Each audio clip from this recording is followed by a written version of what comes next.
सभी को प्रभु यीशु मसीह के नाम में जय मसीह की एक बार फिर से स्वागत है आप सबका एक और नए वीडियो के साथ। जैसे कि आपको पता ही होगा कि कल हमने जो वीडियो डाला था वो था यिर्मयाह नबी का जो मैसेज था यहूदी लोगों के लिए, इजरायली लोगों के लिए। तो वहाँ से हमने एक बहुत ही महत्वपूर्ण लेसन सीखा था जो कि था कि एक्सटर्नल जो हमारा रिलीजन है वो हमारे काम नहीं आएगा, वरन क्या हमने जो परमेश्वर के वचन है उन्हें अपनी ज़िंदगी में बिठाकर क्या प्रैक्टिकली हमें उन्हें अप्लाई किया है, ये असल में मायने रखेगा। तो इसी अध्याय से पढ़ते हुए जब हम वचन 8 और 10 तक पढ़ते हैं तो वहाँ पर भी हमारे लिए एक बहुत ही बढ़िया और बहुत ही ज़रूरी संदेश है। तो खासकर मैं मसीहों को चाहता हूँ कि बहुत ही ध्यान से एक एक शब्द को सुनिएगा ताकि हम जान सकें कि वचन हमारे लिए क्या चेतावनी लेकर आते हैं। तो जैसे मैंने कल भी बताया था कि पहला कुरिन्थियों अध्याय 10 उसके वचन 11 में लिखा है कि जो कुछ भी पुराने नियम में हुआ है वो हमारी उदाहरण के लिए, हमारे लिए एक एग्जाम्पल के रूप में हुआ है, ताकि हम जो अंतिम समय में हैं हमारे लिए एक चेतावनी के रूप में सामने आए। तो प्लीज़ इस संदेश को बहुत ध्यान से सुनना, एक छोटा सा संदेश है। तो कृपया मेरे साथ अपनी बाइबल को खोलिए, यिर्मयाह अध्याय 7 उसके वचन 8, 9 और 10 को हम पढ़ेंगे। यिर्मयाह chapter 7 verse 8, 9 and 10। So let's read together. लिखा है, देखो तुम झूठी बातों पर भरोसा रखते हो, देखो तुम झूठी बातों पर भरोसा रखते हो जिनसे कुछ लाभ नहीं हो सकता। तुम जो चोरी करते, हत्या और व्यभिचार करते, झूठी शपथ खाते, बाल देवता के लिए धूप जलाते और दूसरे देवताओं के पीछे जिन्हें तुम पहले नहीं जानते थे चलते हो, जिन्हें तुम पहले नहीं जानते थे। तो क्या ये उचित है कि तुम इस भवन में आओ जो मेरा कहलाता है और मेरे सामने खड़े होकर ये कहो कि हम इसलिए छूट गए हैं कि ये सब घृणित काम करें? मतलब कि हमारा छुटकारा इसलिए हो गया है कि हम बस लगातार पाप करते रहें। तो यहाँ पर मैं फिर से आपको एक बार कॉन्टेक्स्ट बता देना चाहता हूँ, कल बता दिया था, फिर बताना चाहता हूँ कि यहाँ पर यिर्मयाह नबी को परमेश्वर ने इजरायली लोगों के पास भेजा है।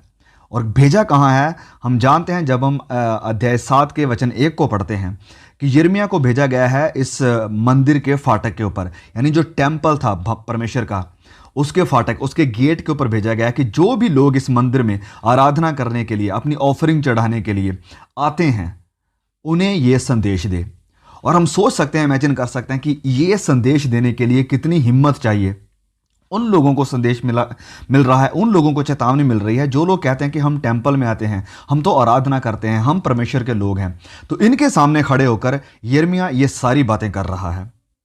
हालांकि यिर्मयाह नबी ने ये शब्द यहूदा यानी इजरायली लोगों से ही नहीं बोले हैं, लेकिन ये आज भी चर्च की स्थिति पर समान रूप से लागू होते हैं।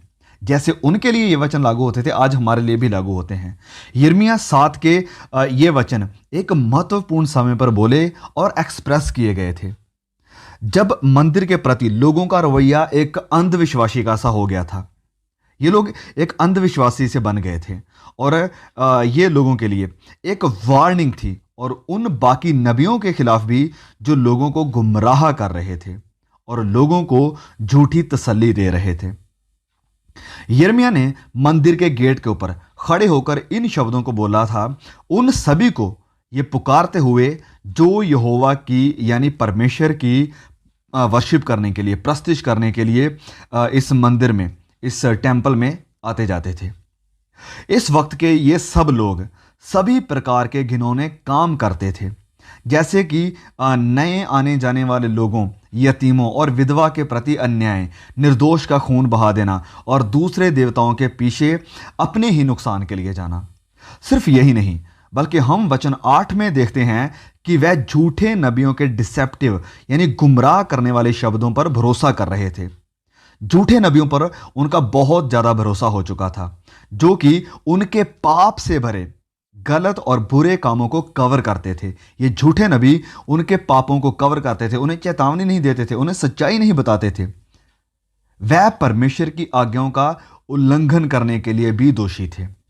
इन्होंने परमेश्वर की जो आज्ञाएं थी, जो मोरल लाइफ था, उसमें भी इन्होंने परमेश्वर की आज्ञाओं को तोड़ा था।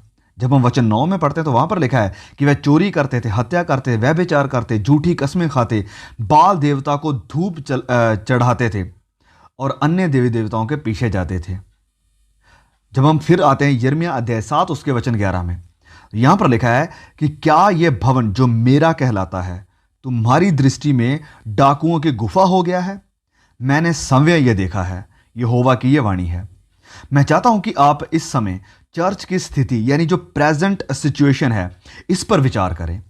जो आज के हालात हैं चर्च के, इसके बारे में थोड़ा सोचें।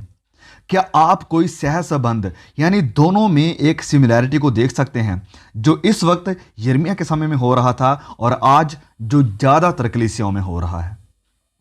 यिर्मयाह अध्याय 7:10 में यिर्मयाह कहता है, तो क्या यह उचित है, परमेश्वर यिर्मयाह के थ्रू बात कर रहा है कि क्या यह उचित है कि तुम इस भवन में आओ जो मेरा कहलाता है, यानी परमेश्वर के भवन में आओ और मेरे सामने खड़े होकर यह कहो कि हम इसलिए छूट गए हैं, इसलिए हमारा छुटकारा हुआ है कि ये सब घृणित काम करें। मतलब अब हमें लाइसेंस मिल चुका है कि कुछ भी करो, गलत काम करो, जो भी पाप करना है करो, और आकर परमेश्वर ने हमें बोला है कि तुम्हारे पाप के छुटकारे के लिए तुम्हें बलियां चढ़ानी होंगी, बस आकर बलियां चढ़ा दो। और इसे लोगों ने एक लाइसेंस समझ लिया था। और आज भी प्रभु यीशु का लहू कई लोगों के लिए एक लाइसेंस बन चुका है कि कुछ भी करो, पाप करो, गुनाह करो, जो भी होता है करो, और वापस चर्च में आकर प्रीस्ट के सामने, अपने कलीसिया के सामने या कमरे में बैठकर बस माफ़ी मांग लो तो सब कुछ सही हो जाएगा। ये काम ये इजरायली लोग कर रहे थे, लेकिन परमेश्वर को ये बिल्कुल भी खुश नहीं कर रहा था ये काम। इसलिए परमेश्वर कहता है कि क्या ये उचित है कि तुम इस भवन में हो जो मेरा कहलाता है और मेरे सामने खड़े होकर ये कहो कि हम तो इसलिए छूट गए, हमारा छुटकारा इसलिए हो गया है कि हम लगातार ये घृणित काम, ये बुरे काम, गलत काम, ये पाप करते जाएं। बहुत से चर्च भी आज ऐसे काम कर रहे हैं जिसकी यिर्मयाह नबी ने मंदिर के गेट पर खड़े होकर चेतावनी दी थी इजराइल के लोगों को। ना केवल वह लोग जो चर्च को अटेंड कर रहे हैं, वरन ये चेतावनी उनके लिए भी थी जो टीचर्स हैं और जो लीडर्स हैं, जो कलीसियाओं को, जो उस समय यहूदी लोगों को लीड कर रहे थे।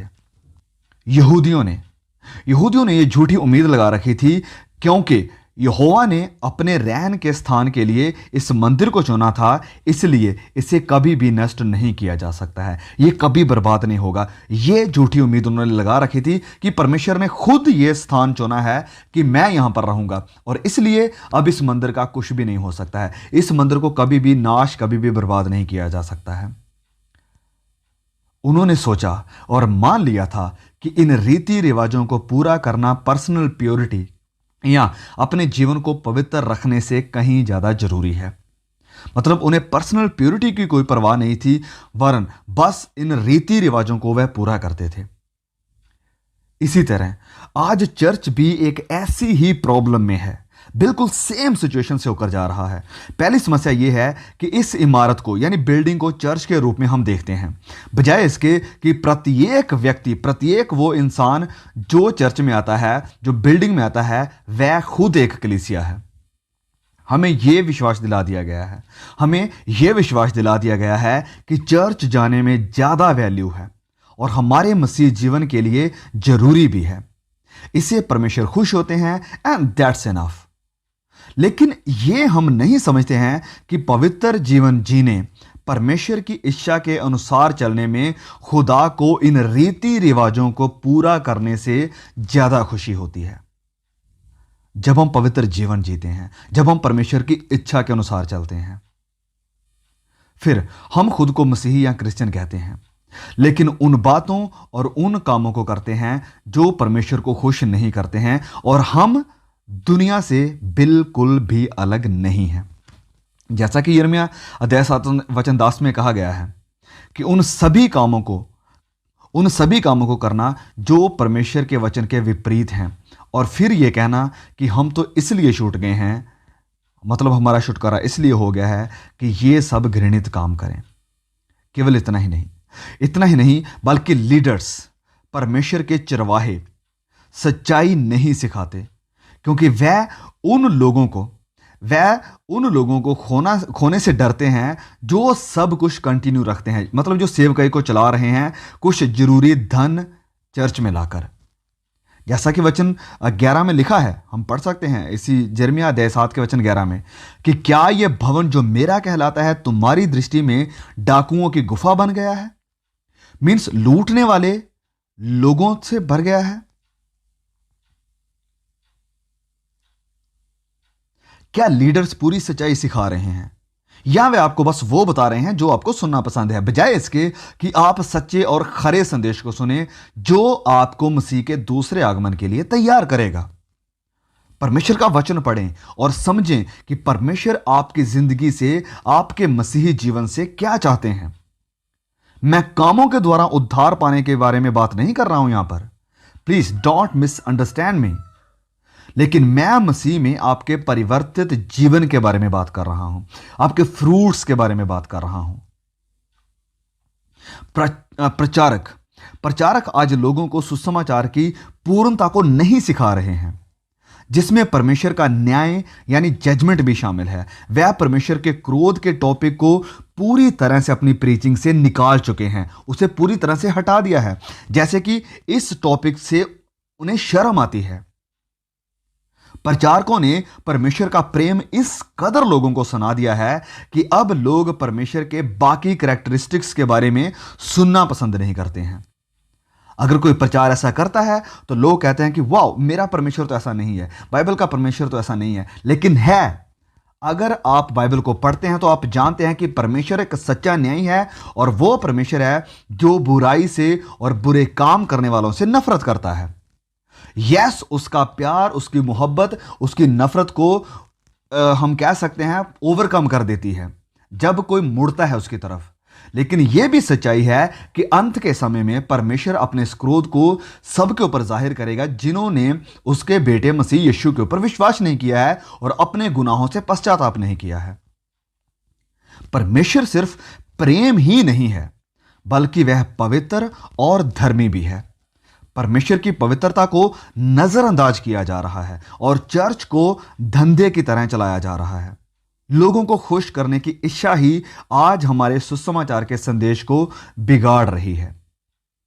नाउ फाइनली मैं यही कहना चाहता हूं कि वचन में दी गई एग्जाम्पल से हम सीखें। पवित्र बाइबल में यह सब कुछ वचन में हमने पढ़ा था कि सब कुछ हमारी उदाहरण के लिए हुआ है, इसलिए हम इन एग्जाम्पल्स को पढ़ें, पुराने नियम की स्टडी करें कि कैसे परमेश्वर ने इन सब के साथ डील किया था, परमेश्वर ने कितना प्यार इन लोगों के ऊपर बहाया था। लेकिन इन लोगों ने बेवफाई की, परमेश्वर के प्यार को नजरअंदाज किया और परमेश्वर के अनुग्रह को ठुकराया, और इसलिए वह खुद बर्बादी के यानी नाश होने वाले रास्ते पर चले गए। परमेश्वर के वचनों का अध्ययन करें, स्टडी द स्क्रिप्चर, ताकि आप जान सकें कि आपको किन रास्तों पर चलना चाहिए। झूठे उपदेशों और सुसमाचार को पूरी और सही तरह से प्रेजेंट नहीं करते हैं, ऐसे प्रचारकों से, ऐसे संदेशों से सावधान रहें, इन्हें मत सुनिए, वरन परमेश्वर के वचनों का पालन करिए, बाइबल पढ़िए। यिर्मयाह अध्याय 7 वचन 23 में लिखा है, परंतु मैंने तो उनको ये आज्ञा दी थी कि मेरे वचन को मानो, तब मैं तुम्हारा परमेश्वर हूंगा और तुम मेरी प्रजा होगे, और जिस मार्ग की मैं तुम्हें आज्ञा दूं तुम उसी में चलो, तब तुम्हारा भला होगा। और यदि आप ऐसा नहीं करते हैं, परमेश्वर को छोड़ देते हैं, दूसरे देवी देवताओं के पीछे चल जाते हैं, अपने मन की इच्छा पर चलना शुरू कर देते हैं, अपनी ख्वाहिशों के अनुसार चलना शुरू कर देते हैं, तो आप पीछे की तरफ जाएंगे और आगे की तरफ नहीं बढ़ सकेंगे। यिर्मयाह अध्याय 7 वचन 24 यानी 23 के आगे वाला जो वचन है वो हमें यह कहता है, पर उन्होंने मेरी ना सुनी और ना मेरी बातों पर कान लगाया, वह अपनी ही युक्तियों और अपने बुरे मन के हट पर चलते रहे और पीछे हट गए, पर आगे ना बढ़े। पीछे के पीछे होते चले गए, वरन आगे ना बढ़े। सो धोखे में ना पड़े, गुमराह मत होइए, वरन मसीह यीशु के सच्चे और संपूर्ण संदेश की तलाश करें, ताकि आप दौड़ को पूरा कर सकें और जीवन का मुकुट हासिल कर सकें। परमेश्वर इस संदेश के दौरान आपको बहुत बड़ी आशीष दे। सभी को जय मसीह की।